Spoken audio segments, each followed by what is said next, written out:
చెప్తున్నాను కదా, ఆయన మీద నేను సెక్షన్ 20/A నేను వేస్తాను. సెక్షన్ 20/A ఏంటంటే మనకి ఫాల్స్ ఇన్ఫర్మేషన్ ఇవ్వడం అనేది ఆయన చెప్పారు కదా ప్రెస్ రిలీజ్ నోట్ లో. ఏమని చెప్పారు?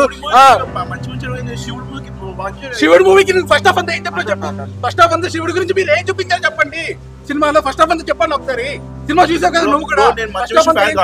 విష్ణు ఫ్యాన్ గురించి కాదు, నేను కూడా విష్ణు ఫ్యాన్ గారు కాదు, ఆంటీ ఫ్యాన్ కాదు, నేను ప్రభాస్ గారి ఫ్యాన్ గానే వచ్చాను. భక్త కన్నప్ప సినిమా నేను నిన్న చూసి వచ్చాను మళ్ళీ. ఎందుకంటే నాకు ఆబ్వియస్లీ కంపేర్ చేసుకున్నాను అన్న, నువ్వు ఇంకొక సినిమా ప్రభాస్ గారు కాదని చెప్పి వాళ్ళ నాన్నగారు వాళ్ళ పెద్దనాన్న గారు నీకు ఇచ్చారు రైట్స్ అన్నప్పుడు అది నీ హక్కు, నీ డ్రీమ్ ప్రాజెక్ట్ అన్నప్పుడు నువ్వు నీ హక్కు అది. అలాంటిది నువ్వు ఇష్టం వచ్చినట్టు నువ్వు ఫస్ట్ హాఫ్ అంతా సినిమా అంతా మార్చుకొని అలా చేసుకుంటే తప్పు. అది అసలు కాదు. It's a false information that was given in the trailer and even in the press release notes. Obviously నువ్వు సినిమా అంతా ప్రమోట్ చేసుకుని భక్త కన్నప్పని ప్రమోట్ చేసుకున్నావు, తిన్నడు మూవీ అని ప్రమోట్ చేసుకున్నావా? భక్త కన్నప్ప అన్నప్పుడు నువ్వు భక్తి చూపించు.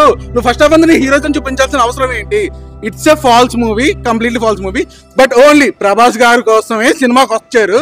ప్రభాస్ గారికి ఒక 20 minutes చూసాం, అది చాలు మాకు అంతే. అంతకు మించి it's not a movie to watch in theatres.